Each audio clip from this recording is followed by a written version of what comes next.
오늘 하나님 말씀 이사야 40장 18절에서 26절 가져보겠습니다. 이사야 40장 18절에서 26절. 앉으신 나누 읽겠습니다. 그런즉 너희가 하나님을 누구와 같다 하겠으며 무슨 형상을 그에게 비기겠느냐.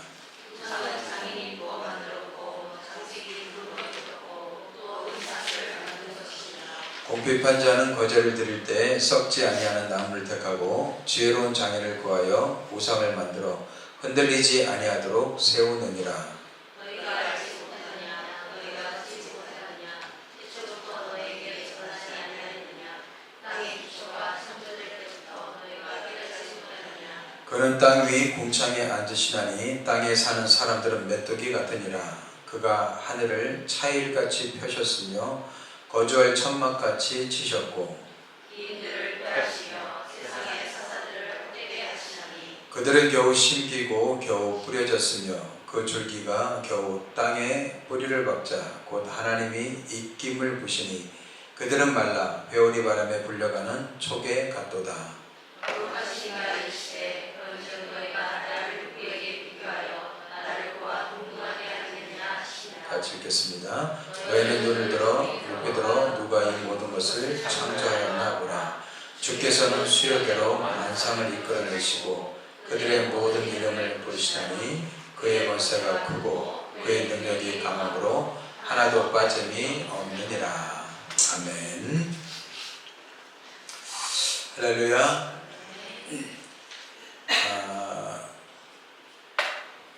하나님께서는 지금 하나님의 약속과 명령을 어기고 우상을 숭배하며 하나님께서 떠났던 이스라엘 백성들 결국 바벨론으로 포로로 잡혀가게 됐죠.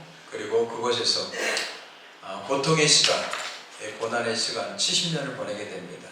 그리고 나서 하나님께서 그들을 다시 그 강대국인 바벨론에서 그들을 구출하시고 다시 하나님의 약속의 땅으로 데리고 오시게 되죠.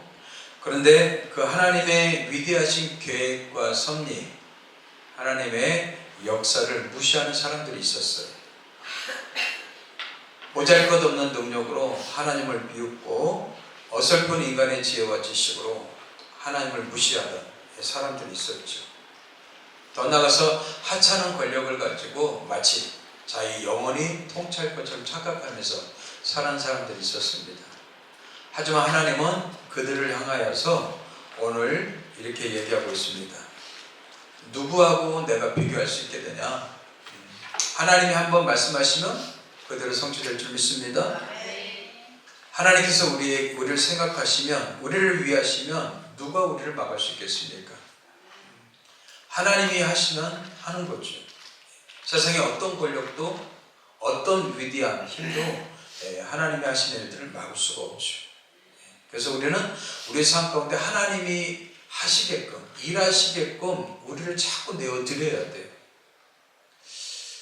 오늘 크리스천들은 우리 힘으로 살려고 하고 있습니다. 자기 힘으로 살려고 하고 있단 말이에요. 신앙이란 무엇입니까? 내게 능력 주신 자 안에서 내가 모든 것을 할 수 있다고 고백한 사도 바울 고백처럼 우리는 하나님의 능력으로 살아가는 사람들이에요. 물론 우리 힘으로 살 수 있습니다. 그거는 애굽 땅의 삶이죠. 애굽은 나일강이 때문에 자기 힘으로 농사짓고 얼마든지 살 수 있는 땅이에요. 근데 그들의 삶의 특징은 뭐예요? 노예의 삶이었단 말이에요. 하나님은 우리를 어떻게 해요? 가나안 땅으로 이끄시려 원하셔요. 근데 가나안 땅 가기 전에 뭐예요? 광야를 통과하게 하신단 말이에요. 광야는 어떤 땅입니까? 자기 힘으로 못 사는 땅이에요. 하나님을 의존하고 하나님을 신뢰해야지만 그 광야를 통과할 수 있단 말이죠. 그래서 하나님을 의지하는 법을 배우게 하는 게 바로 광야입니다. 왜 하나님께서 우리에게 인생의 광야를 허락하십니까? 인생의 광야를 만나지 않는 인생은 아무도 없습니다. 인생의 고난과 어려움이 없는 인생은 아무도 없습니다. 왜 하나님 고난과 고통과 그 광야를 걷게 하십니까? 하나님을 신뢰하고 의지하는 법을 배우게 하시기 위해서. 그래서 약속의 땅 가나안 땅에 가서 이제 우리 힘으로도 살 수 있지만 하나님을 의지하고 신뢰하면서 하나님과 함께 살아가기를 원하시는 거예요. 이 세상에서 가장 고귀하고 아름다운 인생이 무엇인지 아십니까? 세상 권력을 가지는 거겠습니까? 세상에 많은 부를 누리는 거겠습니까? 자기 하고 싶은 대로 다는 거겠습니까? 아니요. 그 모든 인생들은 다 끝이 있습니다. 그리고 진정한 우리에게 영혼의 만족을 주지 않습니다. 그러나 하나님과 동행하는 인생에게는 하나님께서 영혼의 굶주림 없이 그리고 갈증 없이 하나님께서 우리에게 평안과 기쁨과 만족을 주시겠다고 약속하셨습니다. 그래서 가장 고귀한 인생은 하나님과 동행하는 인생이에요. 에녹처럼 하나님과 평생에 같이 동행하는. 여러분들 동행하기 위해서는 어떻게 해야 된다고 그랬죠? 하나님과 뜻이 같아야 된다고 그랬어요. 뜻이 같지 않고 어떻게 동행할 수 있겠어요? 우리 인생길 걸어갈 때 하나님과 뜻이 같아야지만 하나님과 함께 즐겁게 우리는 동행할 수 있게 되는 거예요. 그래서 우리는 하나님의 뜻을 구하면서 하나님의 능력을 힘입어서 우리가 그의 길을 걸어가게 되는 것이죠. 그러면 그 인생의 마지막 때 참 잘 살았다 이렇게 고백하게 될 줄 믿습니다. 근데 수많은 사람들이 뭐예요? 인생을 마무리할 때 아쉽고 후회가 남고 그리고 자기 인생을 돌아볼 때 후회와 그런 반성만 남게 되는 것이죠. 하나님과 동행하며 한 걸음 한 걸음 하나님께서 선하고 아름답게 이끌어 줄 줄 믿습니다. 하나님은 지금 포로된 이스라엘 백성들을 바벨론에서 지금 가나안 땅 다시 고토로 돌이키길 원하셔요. 근데 그 나오실 때 백성만 보내지 않고 친히 어떻게 해요? 하나님의 영광과 임재 속에서 그들을 함께 이끌고 나오시겠다고 약속하셔요. 근데 많은 권력과 힘 있는 사람들이 비웃게 되죠. 하지만 그것에 대해서 하나님은 무시하게 되죠. 그리고 하나님은 오늘 다음과 같이 말씀하고 있습니다. 하나님과 비교할 수 있는 이 땅의 피조물들 존재는 아무도 없다라는 거예요. 하나님은 유일하신 창조주시고 이 우주 만물을 만드시고 모든 피조물들에게 이름을 붙이시며 우리를 새롭게 하시는 분이신 줄 믿습니다. 그러면서 오늘 말씀 첫 번째 하나님을 우상과 비교할 수 없는 하나님이라고 얘기하고 있습니다. 어떤 아이가 아빠 사진을 품고서 아빠 하면서 울부짖습니다. 아빠 사랑해 하면서 사진만 보고 있어요. 근데 옆에 살아계신 아빠가 계셔요. 살아계신 아빠는 쳐다보지도 않고 사진만 보고 아빠 하고 있어요. 여러분들 우상을 섬기는 것은 이것과 같습니다.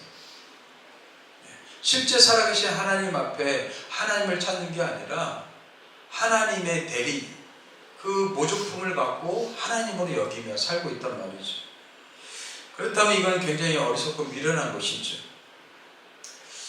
우상은 무엇입니까? 하나님의 모형, 그림자에 불과한 거예요. 그래서 하나님은 이 땅 가운데 우상을 만들지 말라고 그랬어요. 그 대리품이 하나님이 될 수 없다는 거예요. 더군다나 우상은 뭐예요? 보이는 우상과 보이지 않는 우상이 있어요. 보이는 우상은 어떻습니까? 인간이 만든 거죠. 금, 은, 동, 나무 같은 걸로 어떻게 해요? 만든 거예요. 돈 있는 사람은 금과 은과 동, 좀 값비싼 걸로 만들지. 돈 없는 사람들은 뭐예요? 나무를 깎아서 만든단 말이에요. 근데 그것을 만든 누가 있어요? 장인들이 있단 말이에요. 아니 사람이 깎아놓고 그것을 향해서 절을 해요. 그게 신입니까? 아니 상식적으로, 논리적으로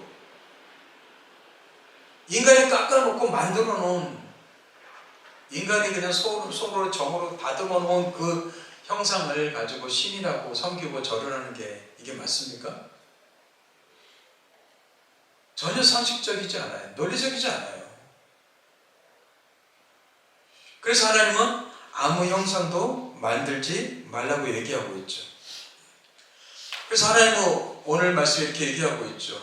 너희가 하나님을 누구와 같아 하겠으며 무슨 형상을 그에게 비기겠느냐? 우상은 장인이 부어 만들었고 장색이 금으로 입혔고 또 은사슬을 만든 것입니다. 궁핍한 자는, 가난한 자는 거제를 드릴 때 썩지 아니하는 나무를 택하고, 가난한 자는 돈이 없으니까 나무를 가지고 만든단 말이죠. 지혜로운 장인을 구하여 우상을 만들어 흔들리지 아니하도록 세우느냐. 우상이 정말 신이라면 혼자 서야죠. 근데 흔들리지 않도록 어떻게 해요? 그걸 세운대요. 고정시킨대요. 고정. 지금도 이 주변에는 수많은 우상들이 있죠. 그 앞에서 절을 하고 그 앞에 그냥 소원을 빌고 그래요. 올 봄인가요? 예, 희원이하고 같이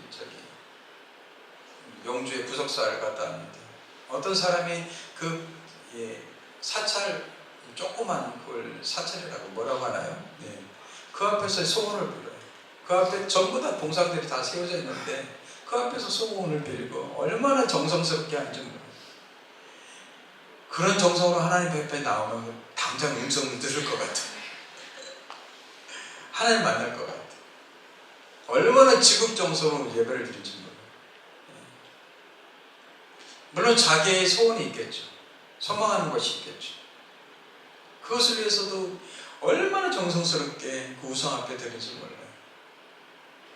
근데 우리는 살아계신 하나님을 섬기는데도 그런 정성과 마음이 없어요. 여러분들 무당들 여러분들 춤추면서 뛰는 거 보십시오. 땀을 뻘뻘뻘뻘 흘리면서 여러분들 거기에 몰입하지 않습니까? 우리 하나님 말씀에 몰입하려면 그냥 얼마나 많은 시간이 필요합니까? 5분도 집중을 못해요. 핸드폰에는 뭐 1시간, 2시간도 막 집중을 하는데 쇼츠를 보고 릴스를 보면 뭐 1시간, 2시간 금방 가잖아요. 근데 말씀은 뭐예요? 5분만 읽어도 막 거기에 집중 못하고 생각이 딴 데 가요. 기도할 때도 그렇죠. 5분, 10분 기도하기가 힘들어요. 왜요? 다 자기 힘으로, 자기 지혜로 기도하니까 그래요. 하나님의 능력 받고 하나님의 은혜로 여러분들 기도하면요 10분, 20분, 30분, 1시간 금방 갑니다. 저는 여러분들이 성령으로 기도하게 되길 주님으로 축복합니다. 내 지혜로 내 생각으로 기도하면은 길어야 10분이에요. 근데 하나님의 은혜와 성령으로 충만하게 되면 1시간이 금방 간단 말이죠. 우리 인생도 마찬가지죠.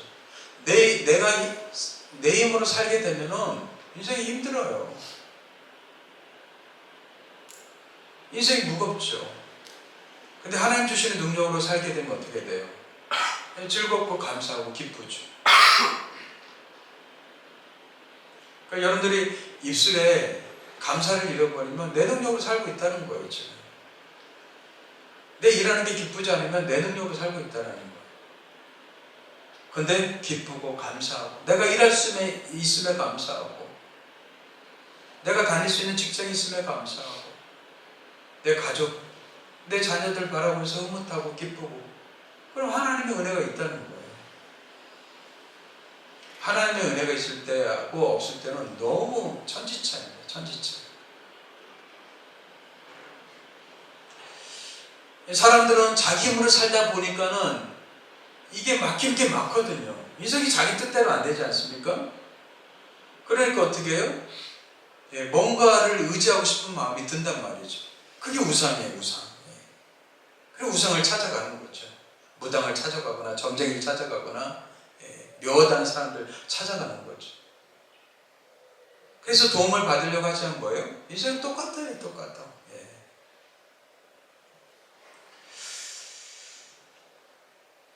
사람들은 그런 우상들과 하나님을 비교하고 있어요. 근데 하나님 말씀하십니다. 너희가 하나님을 누구와 같다 하겠으면 어떻게 우상과 같다 하겠냐 말이에요. 기분 나쁘다 하시는 거죠. 사실 기분 나쁘지 않겠어요? 아니 위대하신 그 하나님을 하찮은 그 피조물 인간이 만든 모조품 그걸 갖고 비교하고 있으니까 얼마나 기분 나쁘겠어요. 그런데 인간은 죄를 짓고 난 다음에 마음속에 우상 공장이라고 그랬습니다. 유명한 신학자 칼빈은 사람의 마음은 우상 공장이래요. 우상 공장. 우상을 끊임없이 만들어낸단 말이에요. 지금 아이들 보세요. 젊은 아이들. 연예인들이 다 우상이잖아요. 우상. 자기를 성장시키고 발전시키려고 하지 않고 어떻게 해요? 우상들을 쫓아다니는 거예요. 여러분들 자기가 좋아하는 연인이 있으면 어떻게 해요? 막 밤새도록 그 노래를 듣고 또 그 사람을 생각하면서 또 어떻게 해요? 엄마 아빠가 주신 용돈을 모아갖고 또 선물을 준비해갖고 그 사람을 만나러 가요. 근데 쳐다보지도 않아. 쳐다보지도 않는데 어떻게 해요? 그 선물을 전달해주고 싶어갖고 막 난리쳐요. 근데 다 받지 못하잖아요. 근데 어쩌다가 그 사람이 그걸 받으면 어떻게 돼요? 막 깍 하고 막 난리가 나죠. 내 우상이 내 선물을 받아줬다는 거예요. 어떤 사람도 정성스럽게 편지 쓰죠. 나를 알지 못하는 사람한테. 그 우상은 우리의 마음을 완전히 빼앗아가 버리는 거예요. 그렇다면 여러분들 자기 정성, 시간, 노력, 마음 이것을 빼앗아가는 게 우상이란 말이죠. 그래서 우상은요, 보이는 우상과 보이지 않는 우상이 있는 거예요. 사실 보이는 우상보다 더 심각한 것은 보이지 않는 우상인 거죠. 그래서 사도 바울은 우리의 탐심이 우상이라고 그랬어요. 탐심. 우리 안에 있는 그 욕심, 이게 우상이란 말이에요. 끊임없이 그 우상들을 만들어내면서 우리는 하나님을 외면하고 있단 말이죠. 당장 나한테 무엇인가를 줄, 당장 나의 문제를 해결해주고, 당장 나의 삶을 변화시켜줄 그런 우상들을 찾아다닌단 말이죠. 따뜻한 엄마 아빠의 사랑보다 누군가 바짝 주는 그 사랑을 쫓아가는 것이죠. 왜 그래요? 진짜 사랑을 받지 못했기 때문에, 깨닫지 못했기 때문에, 진짜 하나님을 만나지 못했기 때문에. 그러니까 새벽 예배 드리면서 점쟁이 찾아간다고 그러잖아요. 어떻게 교회 집사가냐? 새벽 예배 드리고 또 점쟁이 또 찾아가요. 선거 때만 되면 막 점쟁이들이 엄청 많다고 그러잖아요. 여러분들 우리나라의 그 무당들이요, 이런 미신을 믿는 사람들, 무속하는 사람들이 50만이네요. 50만. 여러분들 우리 인구가 5천만 명인데 50만이면 1% 아니에요? 1%요? 어마어마한 숫자입니다. 어마어마한 숫자. 사람들이 헛된 것에 그렇게 매여 산다는 것이죠. 그래서 하나님은 우리가 그런 헛된 것에 마음을 빼앗기고 살기 원치 않으셨습니다. 그래서 하나님은 우리에게 이렇게 말씀하시죠. 제10계명 중에 두 번째 계명이죠. 너를 위하여 새긴 우상을 만들지 말라. 새긴 우상을 만들지 말라. 여러분들 새긴 우상은 뭐예요? 인간이 만든 거잖아요. 근데 그 앞에 수식어가 뭐예요? 너를 위하여. 여러분들 항상 우상이라는 단어 앞에는 자기를 위하여 라는 단어가 들어있어요. 뭐예요? 자기를 위해서. 근데 우리는 하나님을 위하여서 사는 사람들이죠. 자기를 위해서 살았던 사람이 이제는 하나님을 위해서 사는 사람으로 바뀐 거예요. 그게 크리스찬이에요. 세상 사람들은 전부 다 자기를 위해서 살고 있습니다. 근데 크리스찬들은요, 하나님을 위해서 사는 거예요. 근데 하나님을 위해서 사니까 어떻게 해요? 행복해지더란 말이에요. 근데 자기를 위해서 사는데 먹어도 배고파요. 마셔도 갈증이 생겨요. 만족이 없어요. 만족이 없는. 그리고 자기를 위해서 살잖아요. 절대 만족을 누릴 수 없습니다. 근데 희한하게 하나님을 위해서 살잖아요. 근데 거기에 만족이 있고 기쁨이 있고 평안이 있단 말이죠. 지금도 살아서 역사하시는 하나님께서는 우리에게 말씀하십니다. 너를 위해서 새긴 우상을 만들지 말라. 여러분들 십자가도 우상이 될 수가 있어요. 십자가도 우상이 될 수 있단 말이죠. 십자가에 담겨진 하나님의 놀라운 사랑을 보지 않고 우리가 껍데기만 본다면 우상이 될 수 있는 것이죠. 그래서 위로 하늘에 있는 것이나 아래로 땅에 있는 것이나 땅 아래 물속에 있는 것에 어떤 형상도 만들지 말며. 하나님은 십계명에 이미 이 계명 말씀을 주셨단 말이죠. 그는 땅 위에 그것들에게 절하지 말며 그것들을 섬기지 말라. 나 내 하나님 여호와는 질투하는 하나님인즉 나를 미워하는 자의 죄를 갚되 아버지로부터 아들에게로 3, 4대까지 이르게 하거니와 나를 사랑하고 내 계명을 지키는 자에게는 천대까지 은혜를 베푸시니. 할렐루야. 하나님을 사랑하고 계명을 지키는 자에게는 천대까지 은혜를 베푸신대요. 뭐예요? 하나님이 지키시고 돌보시고 책임져 주시겠다는 거죠. 그래서 우리는 하나님을 사랑하고 경외하는 거예요. 신앙이란 딴 게 아닙니다. 신앙은 진짜 하나님을 사랑하고 경외하는 거예요. 그래서 하나님은 여러분들이 섬기는 행위보다 여러분 자체를 원하신단 말이에요. 사랑이란 그 사람을 통해서 받는 어떤 행위가 아니라 그 사람 자체죠. 허물이 있어도 실수가 있어도 부족해도 못나도 사랑하면 어떻게 해요? 그냥 내 마음에 들어오는 거예요. 사랑이란 모든 것을 감싸 안기 때문에 그래요. 하나님은 우리를 사랑하기로 작정하셨어요. 아멘? 네, 여러분들을 사랑하기로 작정하셨어요. 다른 데서 여러분들 이 사랑을 찾아서는 안 돼요. 하나님만이 우리에게 진정한 사랑을 줄 수 있는 분이시기 때문에. 그래서 여러분들의 기도 제목에서 빠지지 말아야 될 게 있어요. 하나님의 사랑을 더 깊이 깨닫게 해주십시오. 나를 향하신 하나님의 놀라우신 그 사랑을 더 깊이 깨닫게 해주십시오. 이렇게 여러분들 이 기도 제목을 항상 올려드리셔야 돼요. 두 번째로 하나님은요 세상 권력과 비교할 수 없습니다. 그래서 21절에서 24절까지 이렇게 말씀하고 있어요. 다시 한번 보십시오. 너희가 알지 못하였느냐? 너희가 듣지 못하였느냐? 태초부터 너희에게 전하지 아니하였느냐? 땅의 기초가 창조될 때부터 너희가 깨닫지 못하였느냐? 그는 땅의 궁창에 앉으시나니 땅에 사는 사람들은 메뚜기 같으니라. 땅에 사는 사람들은 메뚜기 같아요. 메뚜기는 어떻습니까? 한철이죠. 영원할 것 같지만 그렇지 않단 말이에요. 그가 하늘을 차일같이 펴셨으며 거주할 천막같이 치셨고 귀인들을 폐하시며 세상의 사사들을 헛되게 하신다니. 귀인들, 사사들, 권력 있는 자들, 이런 자들은요 마치 자기가 신인 것처럼 착각하죠. 근데 하나님은 그들을 어떻게 해요? 폐하시고 헛되게 하시는 분이죠. 그들은 겨우 심기고 겨우 뿌려졌으며. 여러분들 여기서 부사 보세요. 겨우란 부사어를 쓰고 있어요. 그 줄기가 겨우 땅에 뿌리를 박자 곧 하나님이 입김을 부시니 그들은 말라 회오리 바람에 불려가는 초계 같도다. 그래요. 사람들이 한번 권력을 갖잖아요. 그러면 그 권력이 뭐예요? 뭐 나는 새도 떨어뜨린다는 그 권력이 영원한 것처럼 착각하죠. 근데 인류 역사를 한번 보십시오.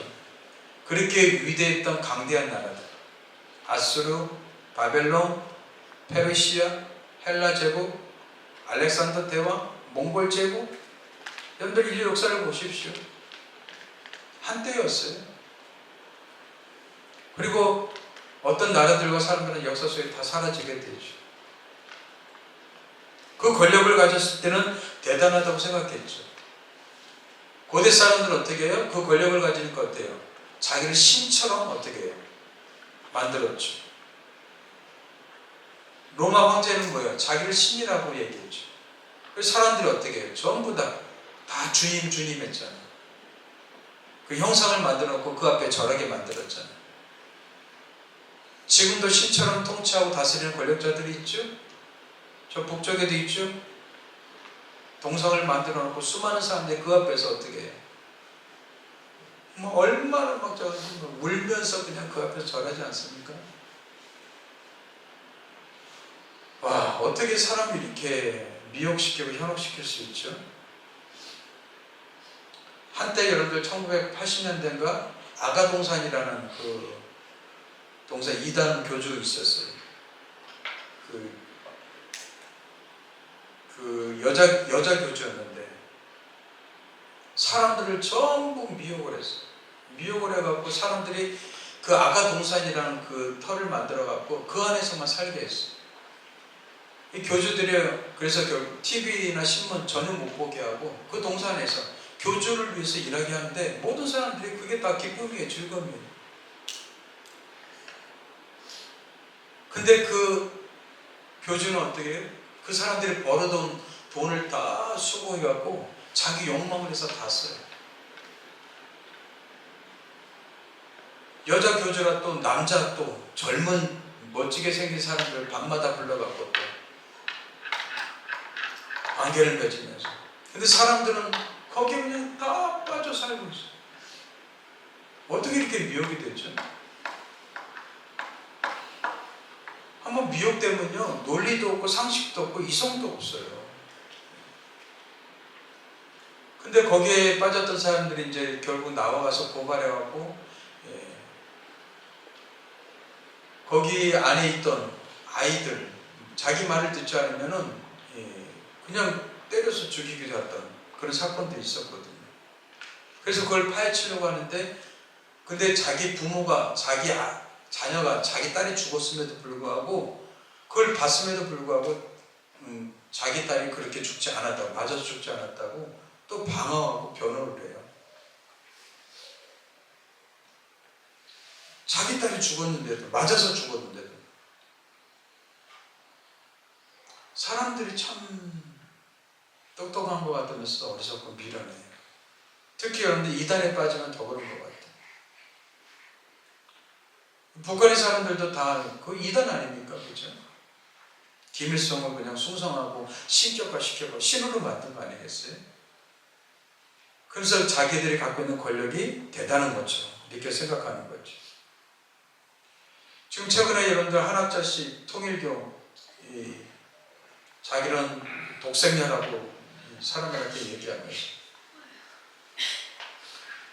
그래서 또 통일교 그 사람들한테 자기 또 말을 또 전달했더라고요. 자기는 뇌물 준 적이 없다라고 하면서. 근데 모든 게 다 지금 다 드러났거든요. 근데 지금 한학자를 통해 문선명이죠.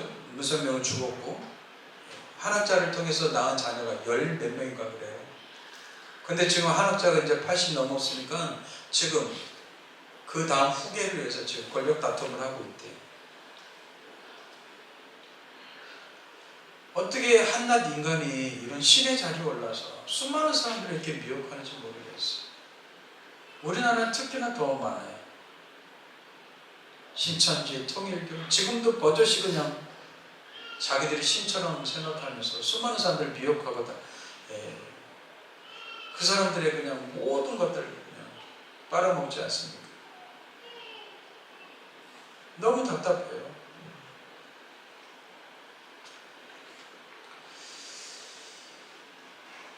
권력은 사람들로 하여금 착각하게 만듭니다. 그래서 여러분들 힘을 가질 때 조심하셔야 돼요.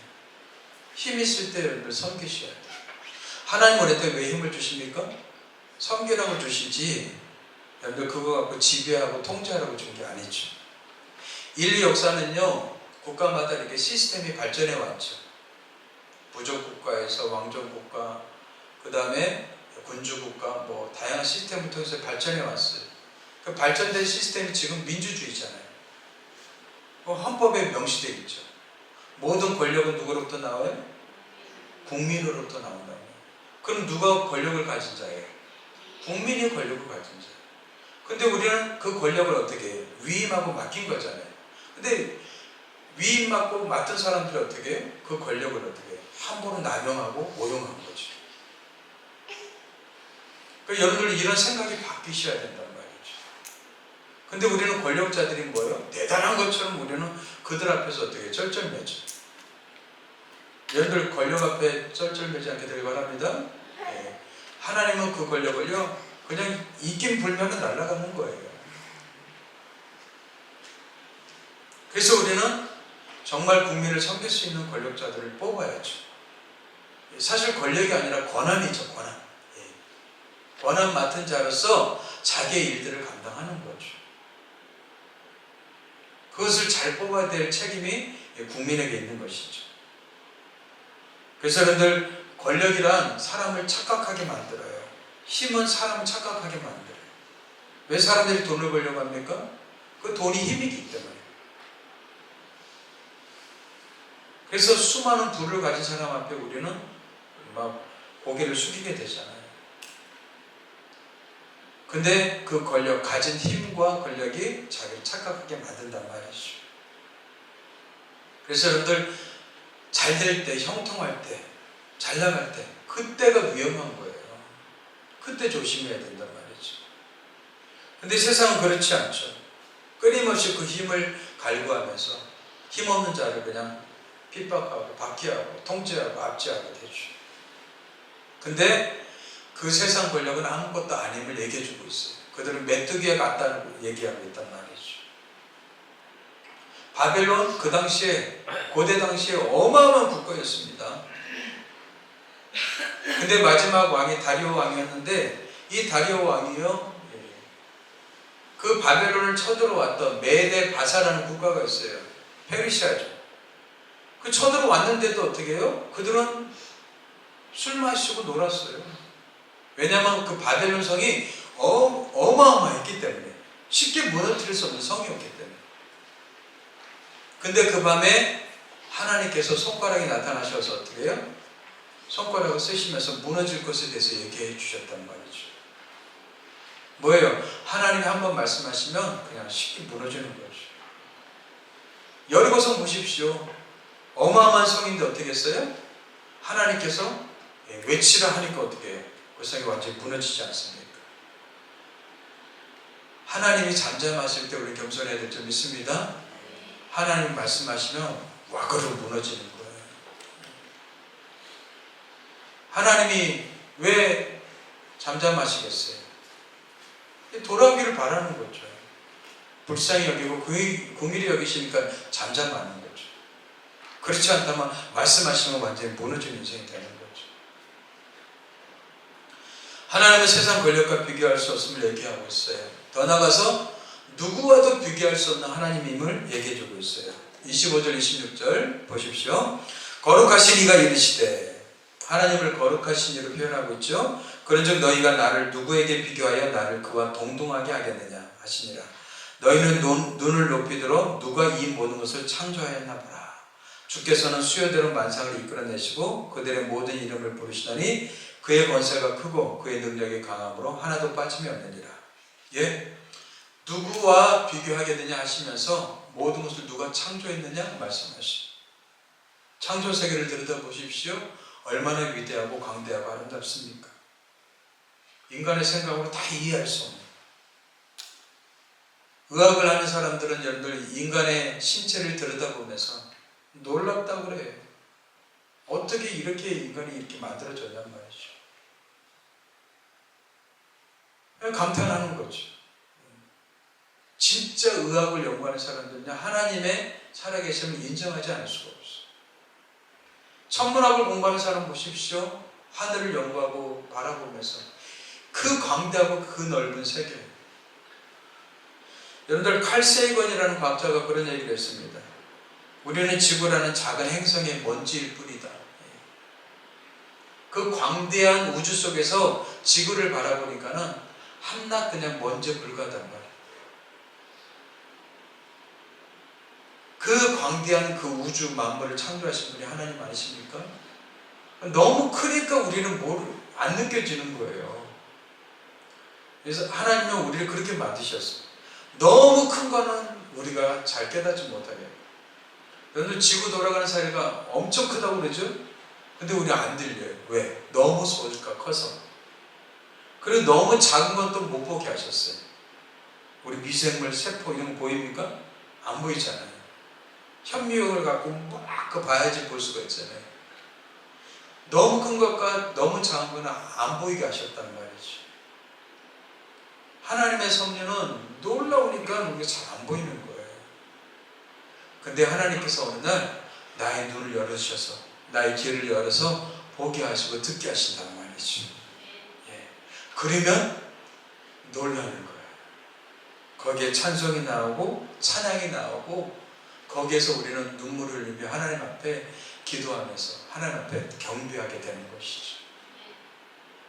그래서 여러분들 우리 힘으로 깨닫지 못하기 때문에 하나님이 그 은혜를 부어주셔야 돼요. 누구와도 비교할 수 없는 그 하나님을 알기를 원한다는 마음으로 하나님 앞에 나아갈 때 하나님께서 그 마음과 생각을 부어주신단 말이죠. 그 시편 기자는 이렇게 노래합니다.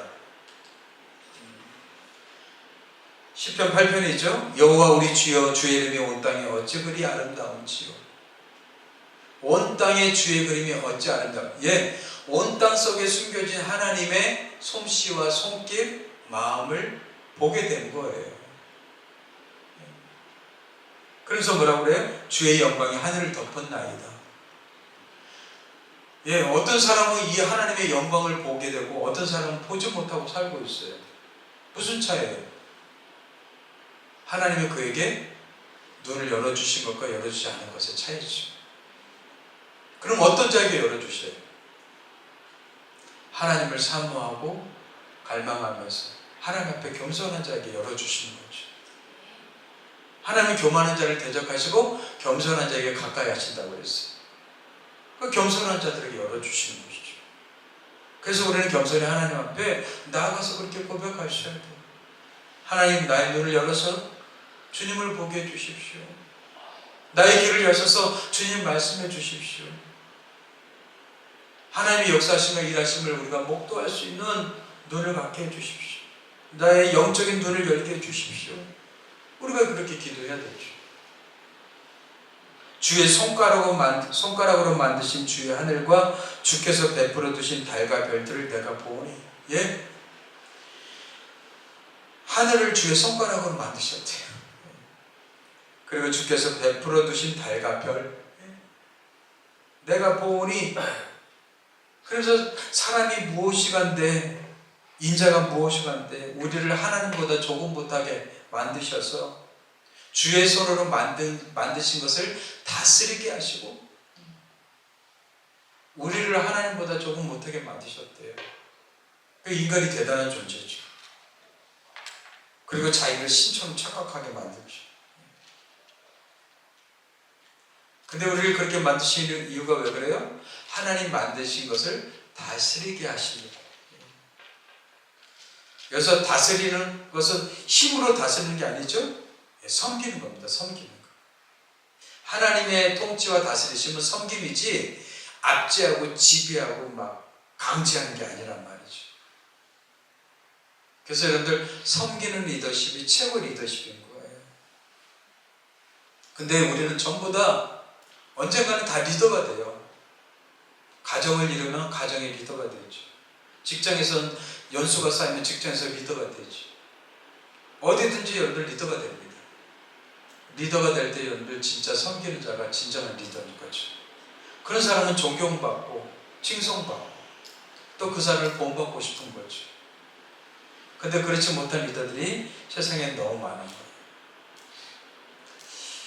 이런 여러분들 우상과 비교할 수 없고 세상 권력과 비교할 수 없고 누구와도 비교할 수 없는 그 하나님, 우리 그 하나님을 진짜 만나셔야 됩니다. 우리가 이렇게 힘없이 우리가 살아가는 이유는 왜 그렇습니까? 진짜 하나님을 만나지 않았기 때문에 그래요. 진짜 하나님을 만나면 우리는 아무렇게나 살 수가 없죠. 그래서 여러분들 우리의 눈을 여셔서 귀한 것을 보게 하시는 그 하나님을 우리가 사모하고 찾아야 될 줄 믿습니다. 사도 바울은 그래서 에베소 성도들에서 그렇게 기도했다고 그랬잖아요. 지혜와 계시의 영을 주셔서 나의 눈을 열어 주시옵소서 그랬어요. 여기서 눈은 육적인 눈이 아니죠? 영적인 눈이죠. 영적인 눈을 여셔서 하나님을 보고 하나님을 만나셔야 돼요. 하나님을 만나면 그 하나님이 얼마나 위대하시고 대단한 분이신 것을 우리가 알게 되죠. 근데 그 하나님이 위대하고 대단할 뿐만 아니라 내 이름을 아시고 나의 신음소리를 들으시는 하나님이시라는 겁니다. 세상 권력은 어때요? 높은 자리에 올라가면 낮은 사람 그렇게 쳐다보지도 않죠. 근데 우리 하나님 뭐예요? 그렇게 광대하신 분임에도 불구하고 어떻게 해요? 한 사람 한 사람을 소중히 생각하시고 여러분들의 신음소리, 기도소리, 여러분들의 마음을 다 살피시고 여러분들의 기도를 들어 응답해 주시는 하나님이시라는 거예요. 그 하나님을 우리가 좀 더 깊이 알았으면 좋겠습니다. 호세아 선지자는 그렇게 얘기했죠. 여호와를 알라, 힘써 여호와를 알라. 내 백성이 하나님을 아는 지식이 없어서 망하는도다. 그래요. 하나님을 아는 지식이 없기 때문에 우리는 그냥 사는 거예요. 그러나 진짜 하나님을 만나고 하나님 아는 지식이 있으면 우리는 함부로 아무렇게나 살 수가 없습니다. 매일매일 하나님과 동행하면서 하나님의 뜻 안에서 아름답게 살아가게 될 줄 믿습니다. 이스라엘 백성들이 그런 하나님을 만나기를 원하셔서 지금 이렇게 말씀하시는 거예요. 그렇다면 그 말씀은 오늘도 똑같죠. 오늘 크리스찬들에게 하나님 말씀하십니다. 우상을 들어하지 마. 우상은 아무것도 아니야. 권력 의지하지 마. 권력도 아무것도 아니야. 하늘의 별보다 크신 하나님, 그 하나님을 두려워해. 그 하나님을 만나. 진짜 만나야지 우리 인생이 달라지기 시작한단 말이죠. 아무리 사막 같은 인생이라도 그곳에 비가 내리면 식물들이 살아나듯이 우리의 메마른 심령도 하나님의 은혜가 부어지면 살아나게 될 줄 믿습니다. 그래서 지금 우리에게 필요한 것은 하나님을 만나는 거예요. 하나님을 아는 겁니다. 하나님은 어떤 사람을 만나주십니까? 겸손히 하나님을 찾는 자를 만나주시죠. 그래서 성경에서 얘기합니다. 너희가 나를 만날 때 나를 찾으라. 나에게 부르짖으라. 나를 간절히 찾는 자가 나를 만나겠고. 그래서 신약에서도 그러잖아요. 두드리라 그러면 열릴 것이라. 찾으라 그러면 찾을 것이라. 하나님은 우리가 하나님 앞에 그런 마음으로 나아가길 원하신단 말이죠. 그래서 꼭 주님을 만나게 되길 주님 축복합니다. 위대하신 하나님을 만나야지만 우리의 삶이 새로워질 수가 있어요. 하나님 지금 여러분들의 마음을 계속 녹화하고 계셔요. 우리가 문을 안 열어서 그렇죠. 하나님 지금은 안 돼요. 조금 더 있다. 제가 이 문제를 해결하고요. 제 마음에 아직 이런 부분들이 아직 부족해요. 아니요, 그거는 우리 생각이에요. 우리 생각. 여러분들의 생각이 중요한 게 아니라 하나님의 생각이 중요하지. 그냥 있는 그대로 솔직하게 하나님 앞에 나가면 돼요. 하나님 저를 만나주세요. 하나님 없이는 살 수 없습니다. 하나님만이 나의 소망이시고 희망이시고 내 인생의 삶의 문제를 해결해 주실 분이시며 나를 도우시는 분이십니다. 그렇게 고백하면 하나님께서 어떻게 해요? 내 마음속에 찾아가셔서 나를 다스려주고 통치하신단 말이죠. 그러면 생각지 못한 일이 나타나기 시작하는 거예요.